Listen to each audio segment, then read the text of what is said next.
Oh, hi, everybody. Welcome. Martinis with Scott, a show about winning momentum in life and in business. We're on YouTube, Apple Podcasts, and Spotify. Thank you for joining me. I believe we're on episode 71. Cheers, by the way. And that drink's going down fast. I'm drinking gin this week. I hope you're all warming up or cooling down with a beverage and joining me on a Thursday evening, afternoon, depending what time zone you're in. We're going to go through a number of topics today. Hopefully we won't be very long, but we do have some things to talk about, including an update on Novanni, an update on our fictional, not so fictional, but renamed Mary character, and I forget what else. Let's see what I have on my notes for you. First thing is, last week we talked about critical thinking, and I was, okay, here's the deal. So I work 5 days a week. I start maybe around 7 in the morning and I work till around 11 p.m. So that's 16 hours. And then I work a little bit on the weekends as well. I take one full day off for my family and for my daughter, and maybe a half of the Sunday as well. But although I put a long night in on both of those nights, I guess. Anyways, point being, during the weekdays, I'm about 16 hours. I'll take an hour off for lunch, an hour off for dinner, potentially maybe do some exercise. So it's not like I'm cranking out 16 hours on a spreadsheet or something crazy like that. But I have long days. And so I lay on the couch, and I did this last night when I'm done because I can't quite fall asleep yet. And I have a glass of wine and I'm flipping through my phone and I'm looking at my Instagram, which is my primary social media. I'll look at Twitter a little bit, although I don't do much on Twitter. And then last night I clicked open on Facebook, and I have a Facebook account, but I don't use it. I'm not even sure how to use it. But I have a couple of friends that I follow on there. And so one of my friends, who's actually been a guest on Martinis with Scott, he's a restaurateur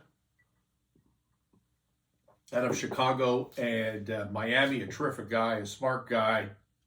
And you know, the restaurants are taking a beating during COVID. There's a lot of issues going on, like a lot of emotions, a lot of financial stress. I don't mean with him in particular, but in the industry. And so if it was Twitter, he would retweet. He somehow posted or got onto his timeline.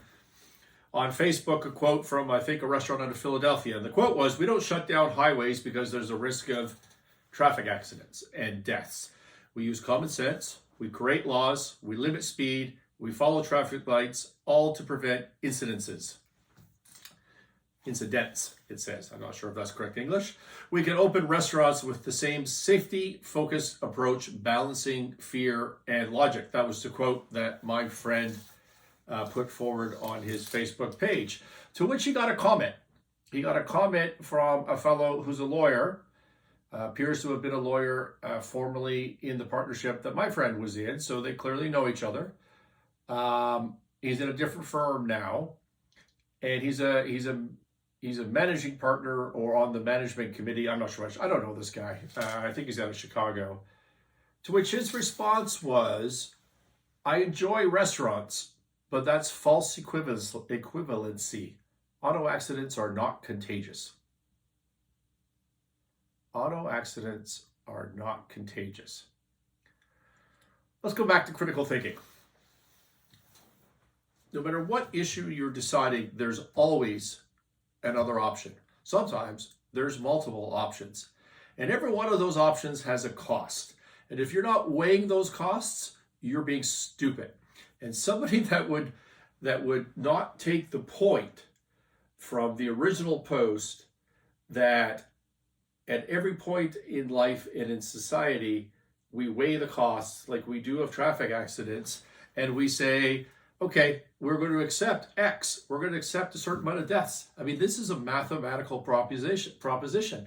We accept a certain amount of deaths in the US, in Canada, anywhere where you allow people to drive, and you limit those with speed limits, with traffic rules, with better wearing safety belts, airbags. You implement regulations, and you come up with rules to try to lower that death rate, right? To try to lower the accident rate. But you don't lower it to zero. It never goes to zero. If you want it to zero, don't allow people to drive. If you want COVID to go to zero, at least zero from restaurants, don't let people out of their house. Don't let them go to a restaurant ever. Okay, but that's not what we do in life. We allow some amount of acceptable risk in society, in normal life, in business. We allow some acceptable risk. And why do we do that? Do we do that because this is a unilateral decision? Like, let's take driving. Do we want to say we have 0 deaths in driving and that's it? Or does somebody say, well, wait a minute, I need to get to work. There needs to be some sort of transportation. I need some freedom. There's a cost to giving up those things. And those costs are balanced. And do you not think those costs would create death? Of course they would. So you need to create some sort of balance as a society. And that was the point of the original post, to which this guy answers, accidents aren't contagious. It reminds me of that story that if the IQ were any lower, we'd have to water them. All right.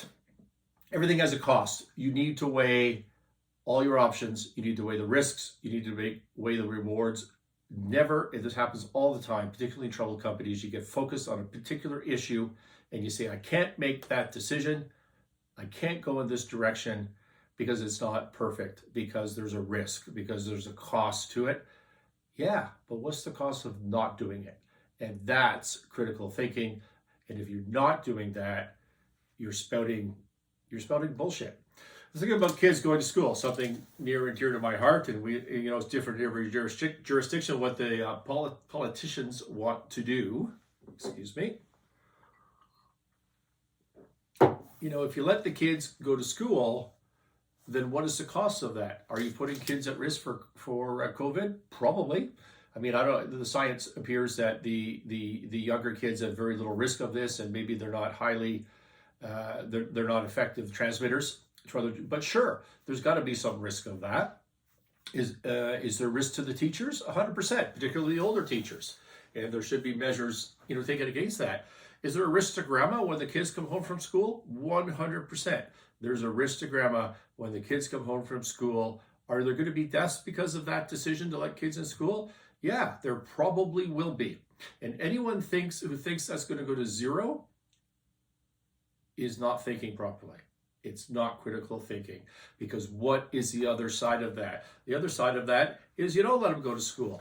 Is that free? Is there no cost to that? Come on. You got to think properly about this. Unless you can tell me what the cost is of these young children not being in their peer group, not socializing, becoming depressed, not being educated because homeschool is not working. I'm not saying homeschool doesn't work for some people, but if you're not set up for it, if you haven't planned for it, if you have to work, what is the cost of that on the children? It's not nothing. It's 100% not nothing. My daughter last week, she's 7, went to a summer camp, and she was up so early and so excited to be back with her friends. It's really astonishing. This has a major impact, this crisis and the pandemic and the isolation has had way more of an impact on children than it has on everybody else, probably the elderly as well, but way more of an impact on children. They just can't speak up for themselves. There's no lobby group for the children about going back to school, right? There's no lobby group. So unless you can tell me what the cost of the other side is, you're not thinking about this, and honestly, you're just not a player in this discussion. That is what critical thinking is. I don't try to do a politics show, as you all know. This is about business, but thinking, learning how to think properly is really important, and I just deal with this every day in business decisions and with issues that we're facing. Okay, I want to talk about restructuring because I worked on a big restructuring this week, and it just reminded me I could talk to you about the mechanics of a restructuring or the thought process behind it. So we'll crank through that as quickly as I can. At the end of the day, a financial restructuring in a business and in life, so in your personal life. So let's say your business owes somebody, a supplier, $1 million, and you're out of money, you're in a global pandemic. What are you going to do about that? Let's say you're an individual, you don't have a job, or you're overextended on your debt, and you owe your Visa company, whatever, $10,000. You don't have any ability to pay it. How do you negotiate on that?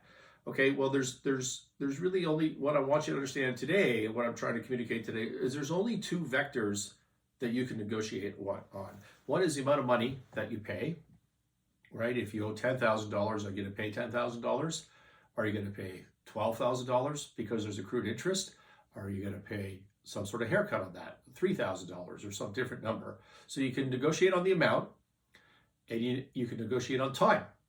Okay, now what does time mean? Time means I'll pay you $10,000. I can't pay you $10,000 today, but I'll pay you $10,000 6 months from now. Here's a post-dated check, or 12 months from now. Here's a post-dated check, or a series of post-dated checks. So you can compromise the amount. That's the size. That's a part of the negotiation, or you can look for time, and that's it. That's it. And now the rest, everything else you do is trying to prove that you're real. Is trying to prove that if you believe in me and you believe in what I'm saying, I'm actually going to come through on this. And we've talked about my real character, who we fictionally named Mary, the last couple of episodes in a negotiation we're in. And I told you that the other side, the bad people that we assume they're bad people, came back trying not to pay her the money that is owed to her, and coming up with a schedule over a couple of years. So they compromised the debt, and also they came up with a schedule over a couple of years. But what they failed to do was to convince me or Mary or even themselves, because they wrote amongst themselves saying we're never going to pay her. They failed to convince us that it's real. Why are they going to meet their schedule? There's no security attached to it. There's no goodwill of any way attached to it. There's no consequences for them not to pay. So why do we believe that's going to happen? Well, we don't believe it's going to happen, right? So in a restructuring, in a negotiation on financial matters, you've got amount and you've got time, and that's it. Everything else you do is about proving that you're real and that whatever you suggest is going to happen. Okay, so we work. Why would you negotiate for time in a business situation? What's going to change?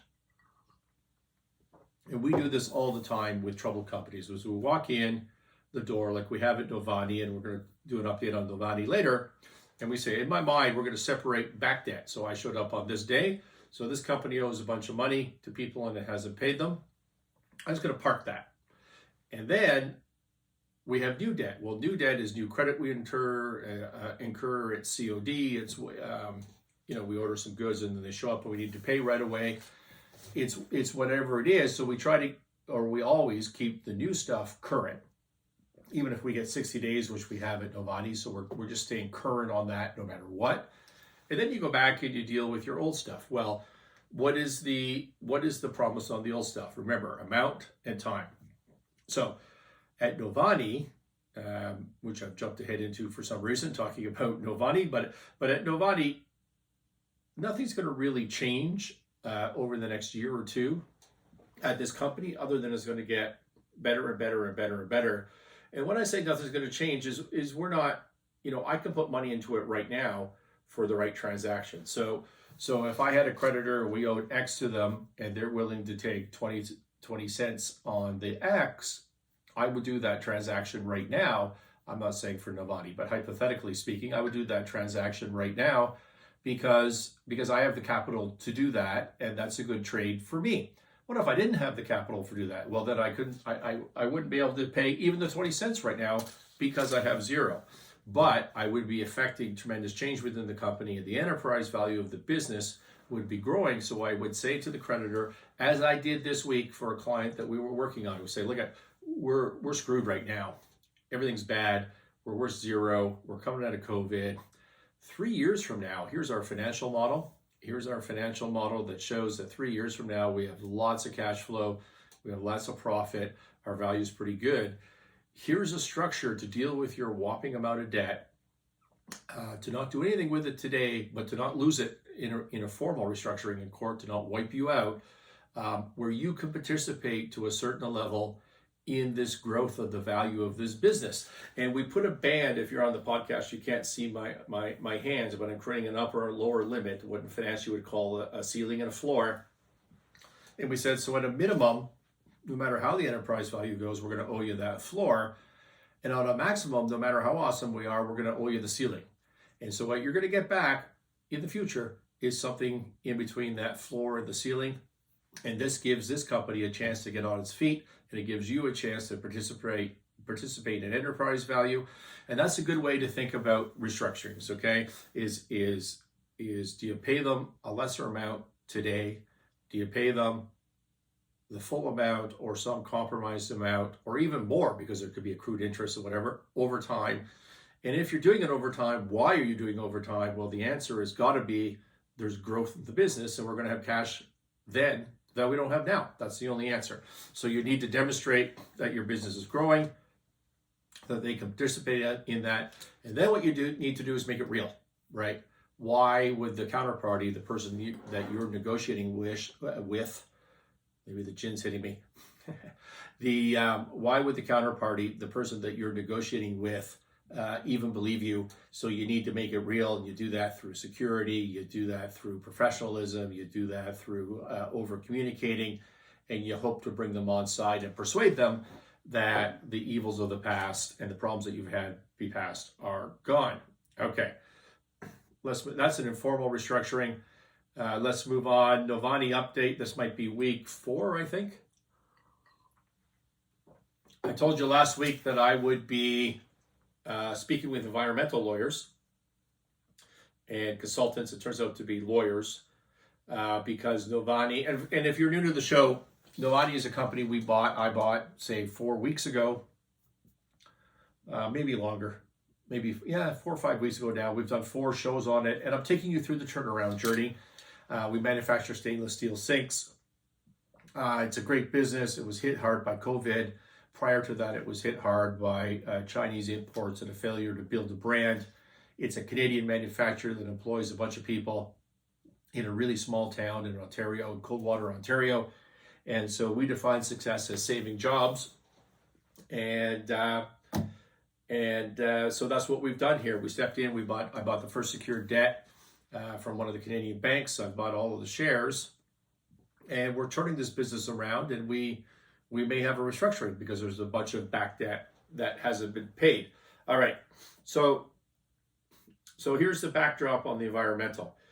This business, Novanni, was purchased from a large, what I believe to be Chicago-based manufacturer, or thereabouts, by the name of LK, and I haven't even bothered to look them up yet, but if you talk to anybody in Chicago, they all know it. I think they're a large company. Certainly anybody in the plumbing industry knows them. Well, Novanni used to be a subsidiary, I believe, of LK.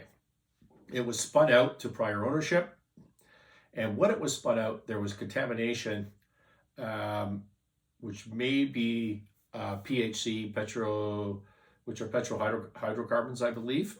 But the lawyer told me it was TCE, so I'm not quite sure what substance it is. I haven't got the reports yet. But there's some amount of contamination, apparently, and it's not very much. Apparently, it's just above MOE guidelines. That's the Ministry of Environment in Ontario. And what they do is they publish guidelines for evil substances. And, if you're above them, you have a problem. Do you have a serious problem? Maybe, but maybe not, because a guideline is a guideline, and natural geography, other influences could punch you over that guideline. And if it does, there's another option, which is to file what's called a risk assessment. So you do a risk assessment on the property in question, of the subject property, and you come up with a report from a bunch of consultants, and that gets filed with the Ministry of Environment. And they say, and what the report says is, yeah, it's a little bit above the guideline, but it's not creating any problems. It's not causing any, water damage to the table, to the drinking source. It's not, it's not doing any personal health issues for the nearby residences, stuff like that. And listen, I'm not an environmental expert, so I'm just giving you my layman's interpretation. So we had the lawyers. I had the lawyers on the line, and just got briefed from scratch. So they talked about LK, and when LK spun out Novanni, they had already had this environmental damage, and Novanni's done nothing since. But of course, Novanni is on the hook because of the owner of the property, and now I own Novanni, so indirectly, I need to do something about this.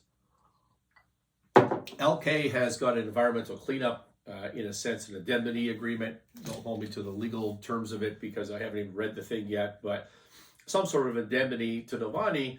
And what that agreement, in summary, says, as I'm told by the lawyers, is that LK will do the cleanup and they'll pay for everything. And Novanni can have peer review and have their own counsel look at this and sort of pay attention as it goes along. But really, the whole bus is driven by LK. So that means they get to do the remediation. They get to do it at their own pace and at their own expense. Some big Chicago manufacturing company in some little teeny town in Ontario where they abandoned their environmental liability, and maybe it's not top of their agenda is one of my concerns. Anyway, so apparently they're on phase 6 of this risk assessment. I don't know what that is, and it's just a lot of money. That's all I can tell so far. Not my money, they're spending it. All right, complication number 2 is Devco, which I don't hold me to the name. I think that's right, but they're the neighbor. They have sued. They've sued Novanni for a lot of money. 8, 9, 10, 15, I'm making up numbers, but $10, $15 million, something like that. A lot of money. Far more than real estate's worth, I can tell you that. A lot of money for migration, that whatever the substance is has migrated they allege, from the LK Novanni property to their property. Notwithstanding that their property is completely contaminated with the exact same shit from their own operations, certainly as part of our defense that I saw. And I think in reality, I think the consultants have confirmed that. So there's this allegation of migration. Therefore, there could potentially be a liability. Well, there's an alleged liability that goes along with that if any of this is true. And they've sued for tens of millions. And they've also sued LK. And I think the premise of that is maybe they were original contaminants, but also on the indemnification that flows through Novanni. So that's a complicating story. They're heading into mediation, I believe, in December. Should I allow that to continue forward? Of course, I'm just being brief on this now. I knew it existed, but I knew nothing about the details coming into this, and it sounds like a material and significant event. So the lawyer says to me, hey, we kind of think LK should just buy the neighbor's real estate and then this lawsuit goes away. We should buy the neighbor's real estate and then the lawsuit goes away. I don't think that's been presented to the neighbor. I don't think I'm letting the cat out of the bag that might be a follow-up. But I guess what I wonder when I hear that strategy is, it's not a very big town. Like, how long before we have to buy all of Coldwater if in fact this stuff is migrating, which I don't know that it is. I kind of doubt that it is. But if it is buying the adjacent property the answer to that? Or is there some other answer to that? I just found that a little bit of sketchy advice. And so, not that it wasn't creative thinking, I appreciate that, but it doesn't seem to be solving the problem in my view. It might be a cheaper way for LK. So the proposition was that LK buys this property and then gives it to Novanni and then cleans up. I don't know. I don't know what the full thought out process was. It just seemed a little odd to me. So that's what I learned during my call. So what are my immediate conclusions and thinking about this that's relevant to you? I know you're listening to the Novanni journey, which is awesome, but let's try and take some lessons out of it and some wisdom as well.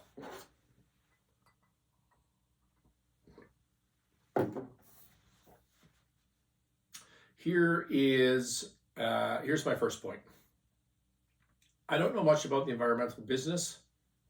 I've dabbled in it quite a bit because you end up buying a Novanni and you end up with environmental consultants. I believe and support 110%, clean earth, clean water, clean air. But the regulatory side, depending on what jurisdiction you're in, is just stupid. It's just a nightmare. And stupid, I don't mean, government regulatory versus business. It's not a left-right political type of issue, regulatory, non-regulatory issue. I mean, for the earth, it's just stupid. Let me give you an example. I once bought like 97, 98, something like that. I bought a public company with a mine site that was dormant called Applied Carbon. And they have had a graphite mine. I see it's still being promoted. Somebody has it. Somebody's got that public stock. And if you do own it, there's no graphite in that mine. I don't see why that would have changed 20 years later. So beware of that. It's the Kearney mine in just outside of Huntsville, Ontario, on the Algonquin Park. So they had a mine. It was dormant. It was a mess. And you've got all the mining equipment like a SAG mill and the crusher and all the feeding system and separators up here on a little grade. Little grade goes down. There's a mobile trailer, a very large mobile trailer that serves as an office, and people could sleep in there because you're a long way out of it. You're remote on this thing, so if you're supervising this property, you might need some place to crash. And then on the other side of this mobile trailer, beautiful Northern Ontario landscape, Algonquin Park, is a beautiful lake, which they appropriately called Graphite Lake, given the probable contamination issues on this property. Long before I showed up, I didn't mind the place. And so the problem with Graphite Lake is that the pH level was apparently higher than it ought to have been, which was negatively affecting the monkfish, I recall. And according to the regulators, it turns out the Graphite Lake was the headwater for everything, like down to New Orleans. There's nothing in all of Canada or the US that didn't feed off this particular monk lake about this size, about the size of a beach ball if you're on the podcast. That's what they told me. You can decide for yourself if that makes any sense. And by the way, you just happen to be in that area in the highest incident of acid rain in the world. A lot of acid rain changing the pH of lakes around that area. But apparently it's all from the graphite mine. Who knows? So what was the solution that these people came up with? These people being the prior people that owned it before me, in conjunction with the regulators. Well, here's the solution. So you got to picture your plant, your dormant plant, in pieces up on this little grade, and you got to picture this little grade going down past the mobile trailer that serves as the office and the residence to Graphite Lake, where the monkfish reside, and the people of New Orleans are drinking from that, however many thousands and thousands of miles away that is. And so when it rains onto to the top of this grade, and because there's been some rocks overturned, it's acid generating, and the rain that has now got some acid in it from these rocks that aren't buried again flows down this grade and goes into the lake. And so what they thought was, well, we'll just dig a trench. So when the rain comes down and it flows down the grade, it'll go into the trench, and then it does go into the lake. And so that's cool. And then, a little while later, I think somebody said, well, look at that trench is getting full. What are we going to do now? And somebody said, well, that's no problem. We're just going to pump that water in the trench back to the top of the hill. Now it's not in the trench anymore. Then, of course, it runs back down, picking up some more acid, and it goes into the trench so that they can pump it to the back of the hill, back to the top of the hill, so they can run down the hill to the trench. You might ask yourself, what runs a pump in the middle of Algonquin Park when nobody's around? And the answer is a really big diesel generator runs a pump, really big. And then you might say, well, what fuels that generator? And you say, well, you need to have some fuel there to put diesel into the diesel generator. How would you do that? Well, you would truck it in. On what? There's no roads. I mean, there's an old mining road. Yeah, you need to fix the mining road, and you need to maintain it, and you need to clear it of snow all winter long. Although presumably this is less of an issue in winter because the water's not running down the hill because it's frozen. Nonetheless, you need to check up on stuff. So you need a road that's maintained both winter and summer. And then you need a guy, right? You need a guy to go in, a guy or girl to go in and make sure the pump, what if the pump broke? What if the diesel generator stalled? So you got to go in. And then it turns out you can't have one person sitting there watching the diesel generator work the pump to pump the water to the top of the hill so it can run back down to the trench so it can be pumped up again. No. You can't just have one person. You have to have another person watching that person for insurance reasons. So that was the solution. In total, this company was spending $600,000 a year to pump the water back to the top of the hill. The reclamation, the complete tear down and reclamation of the site would have been $800,000 one time. That's it. Okay. That, to me, is the example of some of the stupidity that goes on in the environmental sector. And on the applied carbon story, I found a way out of that pretty quick. Cost me about $15,000, and it was legit. We saved the Monk Lake. All right. The point of that is that you can talk to 10 environmental consultants when you're in business. You're running a business, you got an environmental problem, or you're trying to buy somebody, you've got an environmental problem. Every single consultant you talk to will give you a different answer. And it won't be within a little band of variance on the solution or the price. It'll be grossly different. Grossly. So have people you trust, get second opinions, get third opinions, get fourth opinions. You can't get enough opinions, in my view, in the environmental business because it's all pretty shady. That's my experience. So coming back to Novanni, I'm thinking about this LK company in Chicago. I'm thinking about being executive there. I'm a huge manufacturing company. Life is good. Maybe life is bad during COVID, but in general, life is good. And I've moved on. I don't even know what Novanni is because it was sold long ago. I probably wasn't there. But I have this stupid little contamination issue going on in northern Canada, and I have to keep paying for it out of my budget, and I don't know anything about it. So what am I doing? Well, I'm relying on the consultants, right? I've got lawyers, I've got environmental consultants, and I've got Novanni, these people I don't know, who have a peer review on the consultants and lawyers. And so what am I trying to do? I'm trying not to cause waves. I'm just listening to my experts, and I'm sticking the file in the report, and I've got an ongoing budget because why would I ever have anything else other than that? Right? I don't have a mandate to shut this thing down, to clean it up, to get it done. I don't want anything to do with it. That's what my bet is. My bet is the guy in LK, the gal in LK who's dealing with this knows very little about it and wants nothing to do with it and gets on a call with their environmental consultants from time to time and gets frustrated with how much it costs and then just approves it. That's my bet. I have no evidence that that's true, but that's my bet. And if you think about it, you probably know it's true. So, who's driving the bus? I always ask myself that question. Is it not the environmental consultant in that scenario? I mean, it's not Novanni, it's not me, it's not LK, I don't think, because I don't think they're paying attention. And why would they? So I think it's the environmental consultant that LK pays. If you're an environmental consultant and you've got your buddy, the peer review environmental consultant, and you've got a bunch of lawyers who are environmental lawyers, and you're all working on this big solution, and it just seems to be an endless checkbook, are you motivated to come up with the effective, cheap, easy way to get out of this problem? I'm going to have a drink while you think about that. Do you want to find a quick way out of this issue? If there's effective solutions on a grade of, if we take a 1 to 10 scale, which I always do, and 1 to 5 is not a solution that works, and 5 kind of works, and 10 is the gold-plated, you went way over the top, and that's what happens in environmental.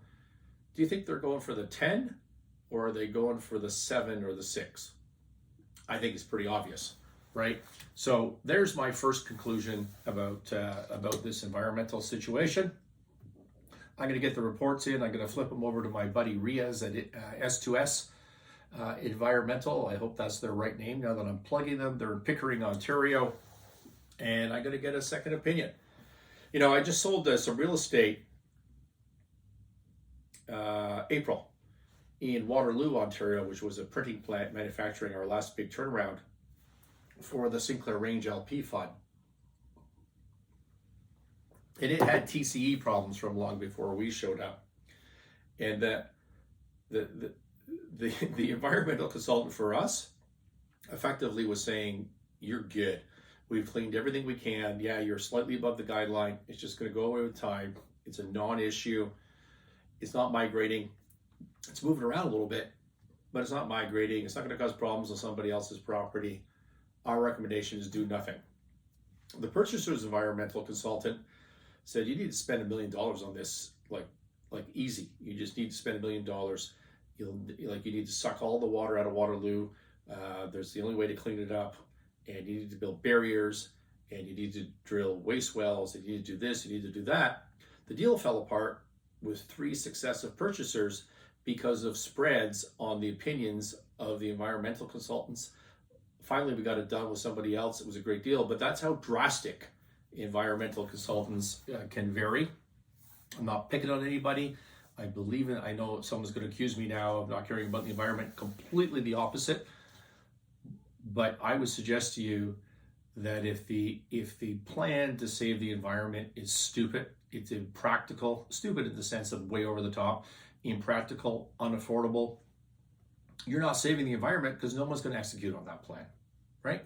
So you need to find safe, effective ways to do it. The lawsuit, the Devco lawsuit.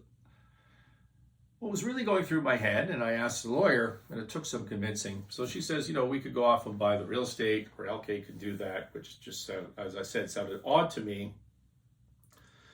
And what I was thinking was, I wonder why Devco thinks they can go after these deep pockets at LK. Why do they think that? LK caused the initial contamination. Did they cause the migration? I don't know. I don't know about that. They didn't fix it, and therefore there was migration. But are they directly on the hook? Or is it Devco to Novanni relying on the indemnity to get to LK, right? So is it from Devco to LK, Devco Novanni, or is it, so if you're on the podcast, you're not seeing me draw lines with my hands here, but I'm saying Devco could have 2 direct relationships, one to LK and one to Novanni in the lawsuit, or it could be a chain.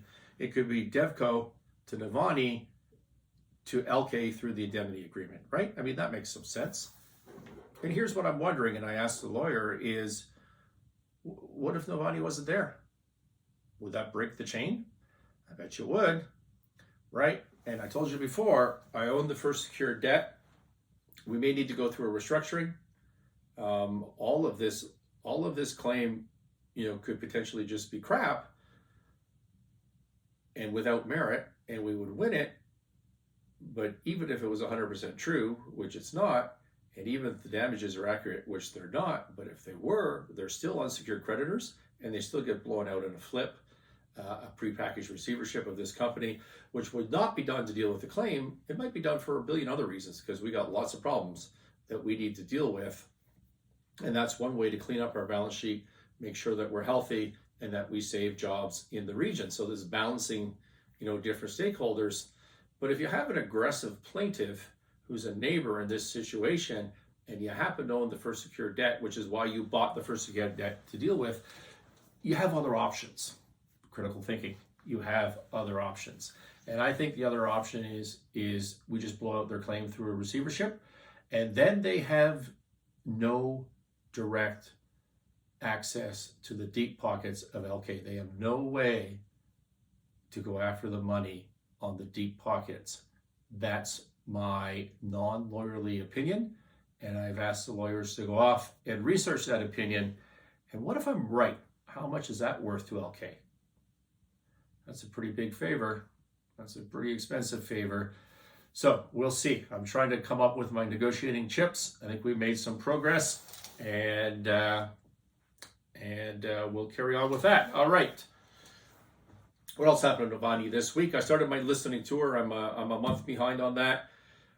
Look at when you run a business, you need to formally find a process to sit down and talk to every one of your employees regularly. Do it quarterly, do it semi-annually. If you're a big organization and you have to do it through supervisors or managers, then do that, but force them to do it and then talk to them about it.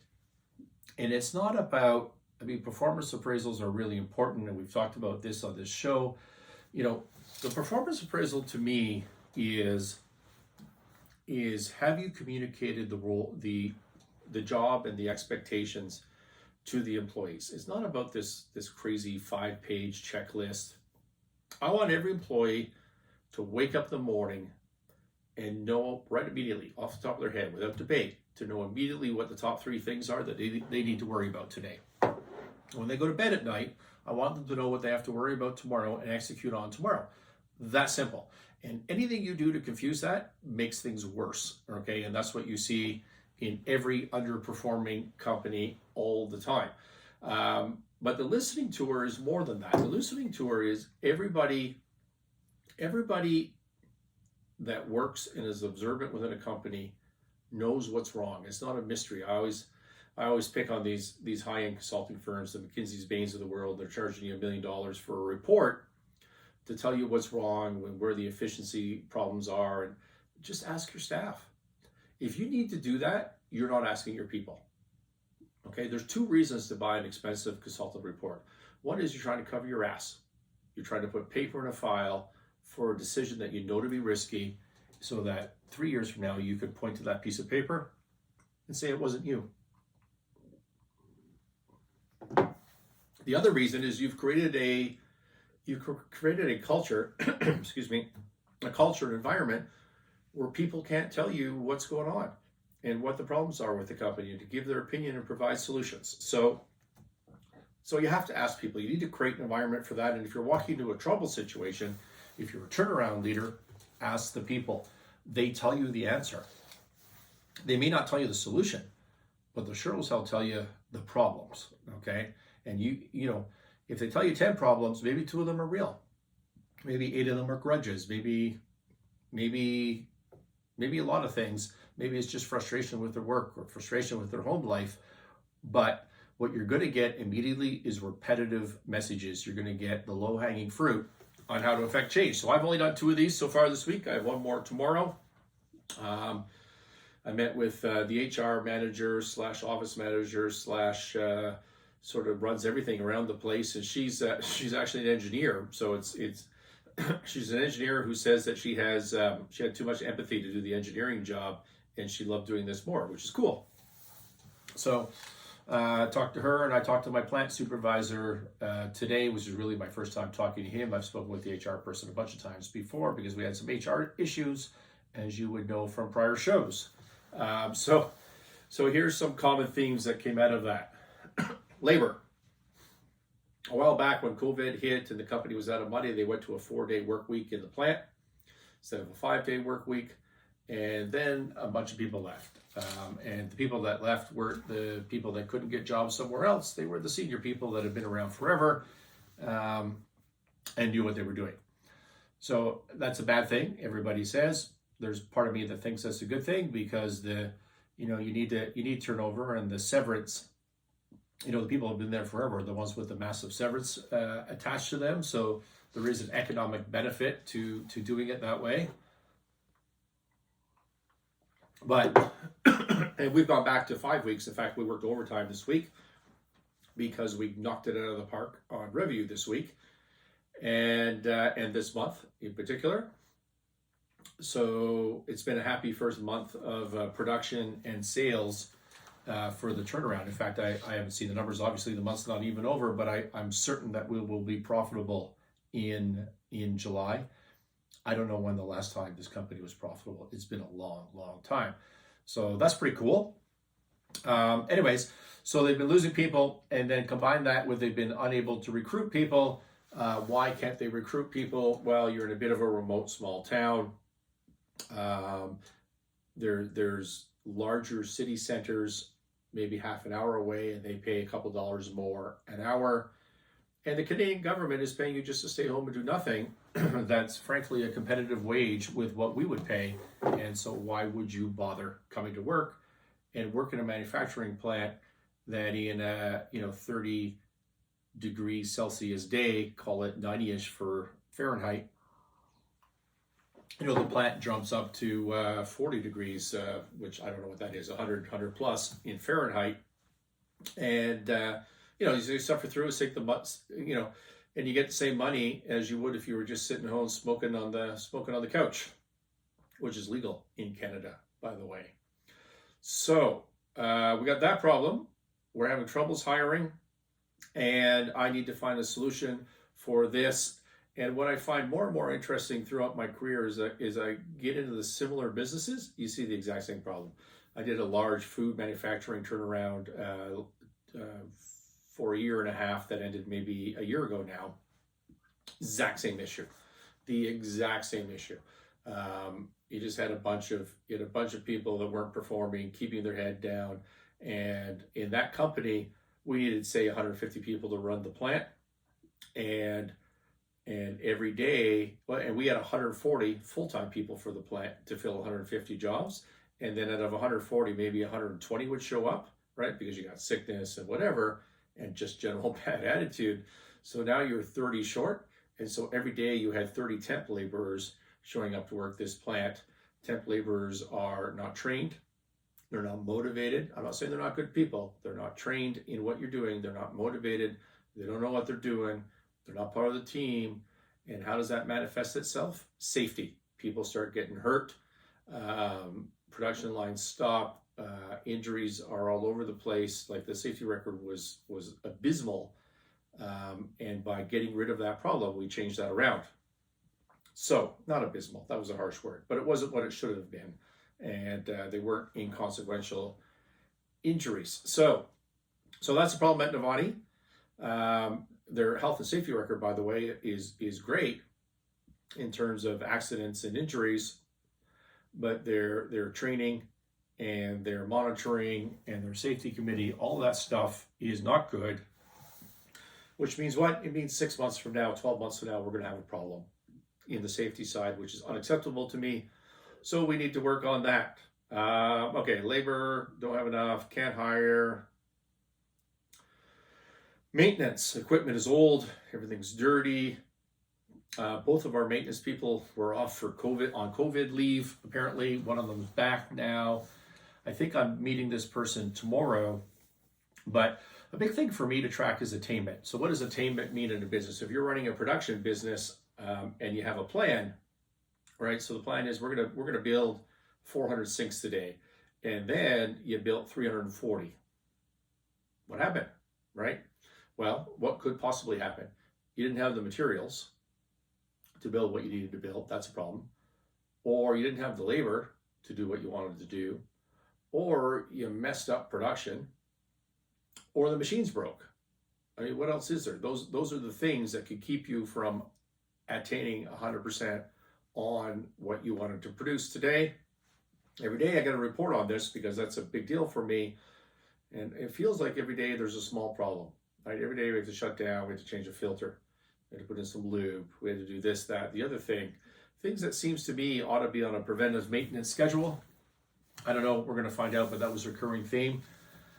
It appears, I'm hearing, that we have a big issue between production planning, sales, back orders, scheduling, and the materials that we would have on hand.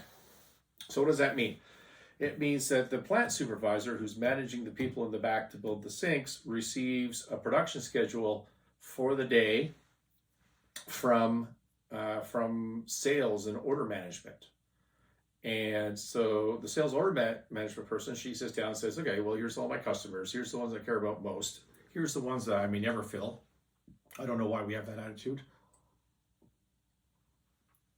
Here's the ones I may never fill. And so my wish list is that we build all of this. And so that's your production schedule for the day.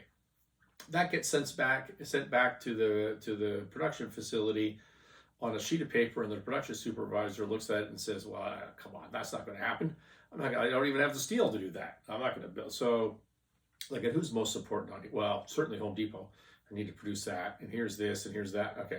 Okay, guys, we're going to produce this.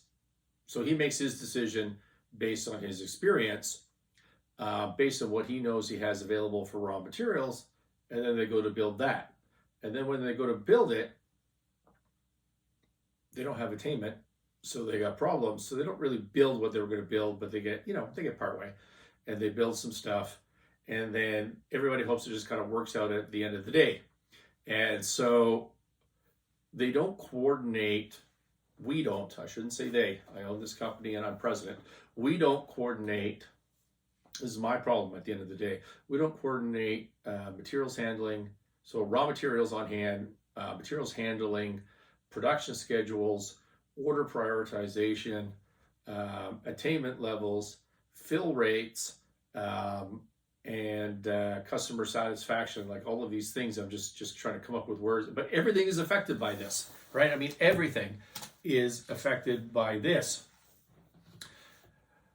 This week on the Tuesday schedule, I understand, I won't tell you who it's for, but on the Tuesday schedule, we had to build a bunch of sinks.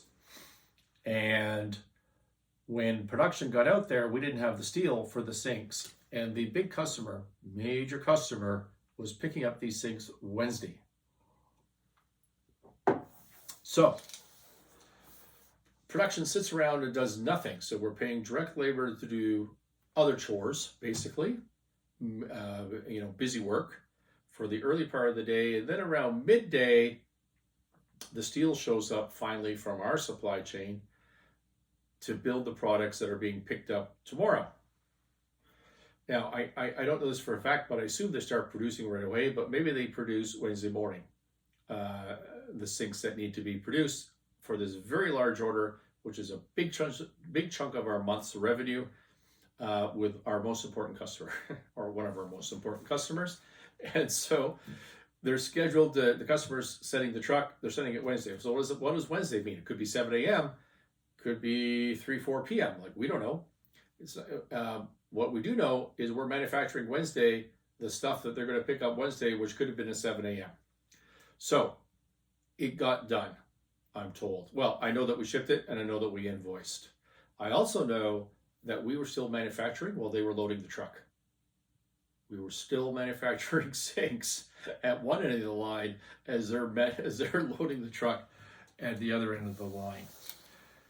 Am I worried about quality control? I am. I'm a little bit worried about that. We got great people. We got great product. We got great sinks. That's just crazy. All right. Better communication, better handling. I've asked somebody today to take a look at, like, I haven't looked at it, but I bet if you look at our SKUs, I bet you 20% of the SKUs generate 80% of the revenue. Why are we manufacturing to a pickup? It doesn't make any sense. Why don't we manufacture 2 weeks of finished goods on the 20% of the SKUs that generate 80% of the revenue? Just generate a week's worth, generate 2 weeks worth, having sit in there. And what are the benefits of that? Immediate fill rates. We can run longer production batches, right? Because the cost of manufacturing is always in the changeover and the clean and the this and that, depending on what you're manufacturing. Like, try to make your manufacturing, if you're in production, make it as simple and repetitive as possible. Take a break, fix everything, start again on the next stuff. So we're going to take a look at doing that. One of the problems with this whole system of lack of communication, like, I don't have the answer to this. I'm literally learning this today, so I'm sharing it with you. But I'm certain a big chunk of it is an IP issue. We just don't have the systems to, and it would be such a manual task to figure that out. And so I'm lucky, I think, if you allow me to check my WhatsApp messages right now. I'm pretty sure we just hired a fellow who I love. Should be joining us Monday while he's back from holiday on Monday, and he's out of a job, and I've asked him to join us, and he's an expert at IT coding stuff. So this guy, I have a high-end security fellow. We set up cameras in a plant that I used to work at not so long ago. So we created a complete security system to see what was being stolen and what have you. And we set cameras throughout this massive, like 175,000 square foot plant. And everything's super high-end and organized. And immediately, so if you're a security consultant, where do you get the cameras? Well, you buy them off whatever supplier is selling them to you. And where are those cameras made? Well, they're made in China. Obviously, the cameras, the hardware you're going to buy these days is made in China. So we set up this system and the cameras are working on Wi-Fi and this and that. And I got my guy, his name's Avi. I got my guy Avi, and he's sitting there, and he's you know, he might be a hacker. He might be a hacker sitting there. I'm kidding. He's not a hacker, but he could be. He looks like he could be one. Anyways, he's sitting there, and I don't know who would ever know this, but the cameras go online, the security system's working, and he calls me in and he says, these cameras are sending data packs back to China. So the Chinese manufactured cameras are recording data in some way and sending it back to China, and he caught it. Like, who would caught that? So what do you do? What do you do in this crazy story? What do you do? Do you unplug the cameras? Do you freak out? That's not what he did. He and someone else he got to help him built a firewall on the spot and just stopped all of that. It was pretty cool. Now, you might say to yourself, Scott, that story is bullshit. I have no idea. I really don't know, but I like the story. I like it a lot, and I have done a ton of work with this guy, and he's been great, and it's on things that I can evaluate, and it's such. This is a guy who is a crazy technologist combined with an MBA and just loves to sit and crank away and work on projects. He's my number one hire in everything that I do going forward. Somebody like him, what a tremendous resource in this day and age. Why did I start that? I started that because the fix to some of this stuff is IT. I'm convinced about that. How are we doing here? Oh, wow, we're dragging on. I thought this was going to be short. Must be the gin. I'm going to skip routines. I'm going to skip meetings. I'll cover all that next week for you, give you my thinking on that. I started to dive into the financial statements now that we're getting real financial information. How do you make more money? What do you look at if you want to make more money in a business? We've covered this 100 times on this show. I want you to start. People say, wow, if I sold more, and that's what this company thinks, you know, their COVID numbers are, so they went from, I'm going to use $100 as an example. In their heyday, they were $100, and then they went to $50. So it went from $100, so it went to half. They went from $100 to $50 based on Chinese import or Asian import competition, which I believe to be an excuse. I think that means you didn't build a brand. So they went from $100 to $50, and then COVID hit and they went from $50 to $30. So they're now a company that does $30 when it used to do $100. And in July, I can tell you we popped back up to pre-COVID numbers. So we're back to a decent number that's above our break even. But people will tell you in troubled companies, if we just sold more, then, you know, all of our costs would make sense. That's the backwards way to think. What I want you to think about, if you want to make more money, is number one, margin. What is your contribution margin? We've defined contribution margin before. It's all of your variable costs, which is what you pay for labor, direct labor, hourly labor, what you pay for your materials, what you pay for freight. Those are good examples, maybe sales commissions. And yeah, you take that as a percentage of your total revenue, and that's your margin. And what you want to do is for every dollar, you'll want to keep more of that dollar to pay your fixed costs and your profit. That's number one. Number two is your overheads. Number three is increase your revenue if you can. And so that's what we're focused on. Started looking at contribution margins this week, but I'm really just diving into it. Oh, wow, we're running out of time here. So I'm going to skip a bunch of things and we'll pick it up next week. It's funny, you know, I draft out these shows and I think to myself, oh my gosh, that's going to be like 20 minutes. And here we are an hour in. I wanted to show you something. If you can see that on the YouTube video, Ethical Entrepreneurship. Larry O'Brien sent me this book. I'm about halfway through it. And then he's going to be on the show as a guest. Well, he said he would be on the show, so we haven't got the time set up. I'm sure that's going to work. I like Larry a lot. He's an Ottawa guy. And let's see what I can see about him.